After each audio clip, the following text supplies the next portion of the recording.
Who will be the next right back? I'm not sure who will target Anthony, to be honest with you. I think Bradley will be given a chance, and rightly so. I think most of us would agree with that. I think the sentiment that Bradley has to prove that he can move past these injuries is a fair one as well, because as much as we all like Conor Bradley, I would say he still has work to do, and also we need to make sure that these injuries can be put behind him. But other than that, yeah, it's an interesting one, and now we can start to really have those conversations around who the right back will be, because we know Trent is leaving. Wesley or Frimpong, said Alex. Well, I'm not sure on Frimpong. I genuinely don't know that Liverpool are interested there. Wesley, we'll talk about in the late night video as well, because I have a little bit on him, and he is an option. Liverpool are one of the clubs who are in a bit of a battle to try and sign Wesley from Flamenco, the right back. Mark Fitchin said, Craig, forget Trent. What's our options for left back? Is Bradley now the main right back, or do we buy? So, in answer to the left back one, Kirkes is the front runner, and I think Kirkes will get done, personally. Yes, there will be other names mentioned. I've seen Manchester City are now inquiring after Ray Knight-Newry from Wolves, who was another name in the mix with us. Jarell Hatto, of course, another name, Mark, that's been mentioned.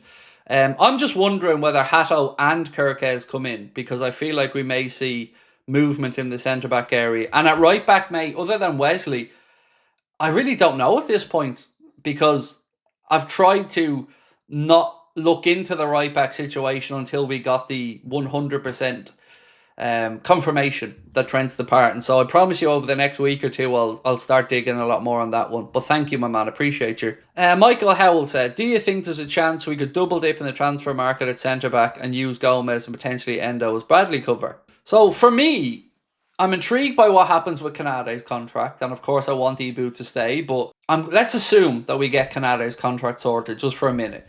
So if Canade stays and Virgil stays, I'm selling Kwanzaa if I'm Arne Slot, and I'm bringing in Huijsen, or I'm putting all my eggs to try and get Huijsen. And I'd still be looking to bring in Jarell Hatto, because Jarell Hatto could cover left-sided centre-back, could play at left-back, and just could be a versatile player if Gomez wanted to move on. But either way, I do think we're going to see a summer where Jarell Kwanzaa's future is cast into doubt, and it's already starting to be reported now. I've been saying it to you guys for a month or two that I've known his future's up in the air. So this piece here said, Jarell Kwanzaa leaving Liverpool is a concrete possibility. Liverpool are still in negotiations with Canade, but if they're interested in players like Huijsen or Hatto, it's because they want to make an investment, and they also expect clubs to arrive with proposals. I'd take Pedro Porro, Craig. What do you think? Because Spurs want to sell. His name has been mentioned a little bit recently. I don't know, and I haven't watched enough of Pedro Porro to know if he'd be anywhere near good enough. The only thing I really remember is his debut, where I think, was it Graham Souness? Somebody rinsed them on his Spurs debut, and I've never really been able to get past that in my head. Although I know his Spurs career has progressed and has gotten better since that. Just that really iffy debut kind of stuck in my mind. So David Ornstein said, Jeremy Frimpong would be keen on a move to Liverpool if they decide to go down that route. The player has a release clause of €35 million. Now, I don't know if Liverpool want to go after Frimpong or not, but at €35 million, price-wise, it's not too bad. But what kind of intrigues me about the idea of Frimpong is you could almost have a Bradley and a Salah cover if you brought in a Frimpong. So let's say Bradley's injured, obviously you can play him at right back. Let's say Mo needs a breather or a rest. Well, you could put Frimpong further forward. So again, I don't know if he would expect to come in and be an out-and-out starter every week. I don't know if that would undermine Conor Bradley, but I do know that the idea of the two of them potentially in the squad would certainly give Arne Slot some options. Heck said Kwanzaa isn't good enough. I agree. Look, I agree, but I'm not saying he won't turn into that player. But I just don't think Kwanzaa's at that level now, and we kind of need somebody for the now. I would sell him if you got 35, 40 million, personally. Patrick said, I wouldn't be surprised if we bring in Mark Gay. So when I was speaking to journalists previously about Mark Gay, there was a lot of good things that the club liked about him, but his lack of aerial prowess was probably one of the things that counted against them. Because if you look at our two centre-backs, Virgil van Dijk and Ibrahim Konate, defensively, they're aerially dominant. There's not much that gets past them two in the air.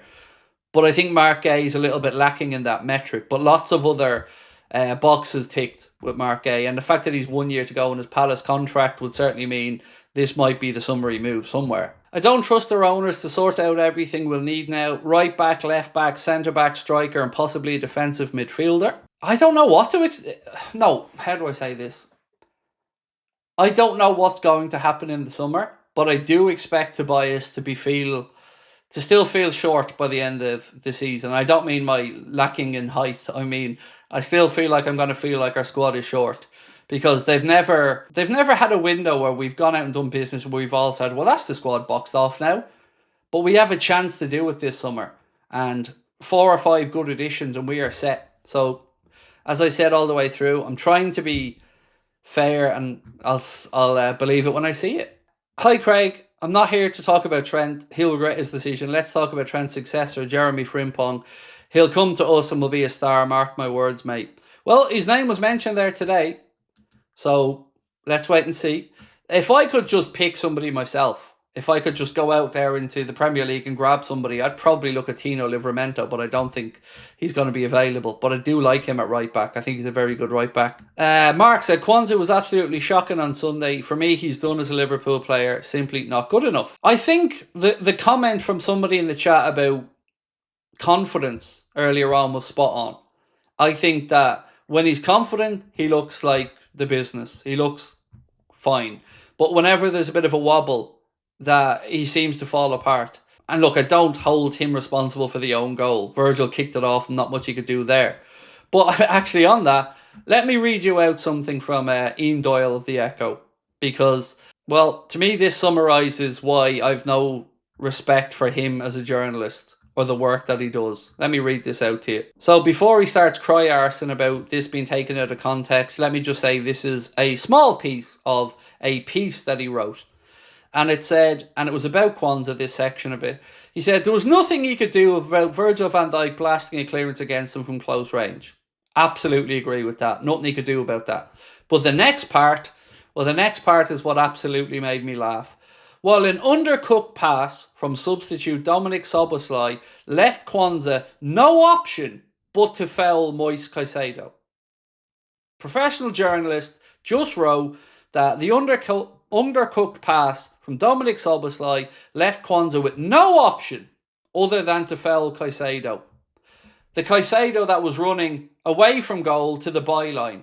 The Caicedo that he absolutely did not have to foul because he wasn't through on goal and could have just turned and tried to get a block in, but was left with no option but to foul him and give away the penalty. Are you fucking for real? Have you ever set foot on a football pitch? You don't have to foul every single player that maybe goes a yard past you, especially if they're going away from goal. I couldn't believe what I was reading. Genuinely. Awful. Awful. No option but to foul him, for the love of God.